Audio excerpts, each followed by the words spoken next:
One of the biggest lessons that I've learned lately when it comes to connections, especially connections that I know that I need to let go of or are draining me or that no longer serve me because there's no exchange of energy, with those type of connections, I realize when you come to the conclusion that you don't need to participate in that cycle that has been created with these connections, you're able to really be free.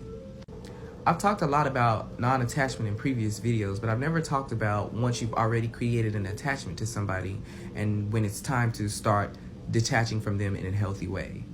And I think one of the biggest things to get into a space of reaching detachment is really not participating in the cycle that has been created with these connections.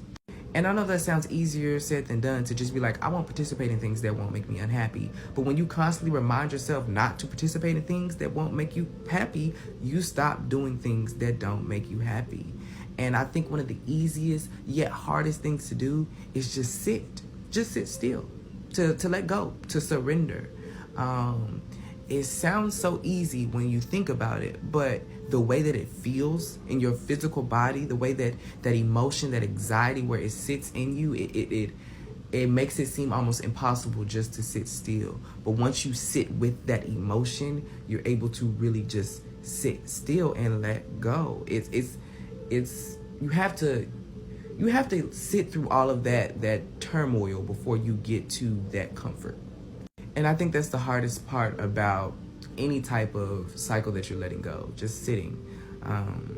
But it's so necessary, especially with connections that you've already attached to that you know are not serving you. I think another big step in practicing detachment is finally seeing and accepting the people that you've attached to for who they are and not trying to control anymore.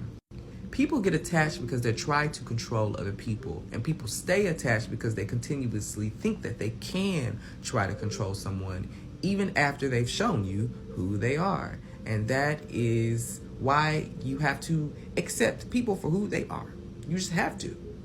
I know personally for me, I have a big savior's complex, and I also have an anxious attachment style. So the idea of changing people or controlling people is something that I just do all the time, and it's something that I'm aware of, and it's something that I'm working adamantly to change.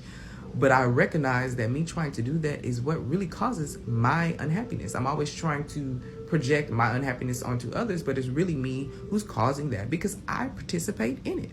I don't have to do that, but I participate. And that's what I'm learning. I don't have to participate in these cycles.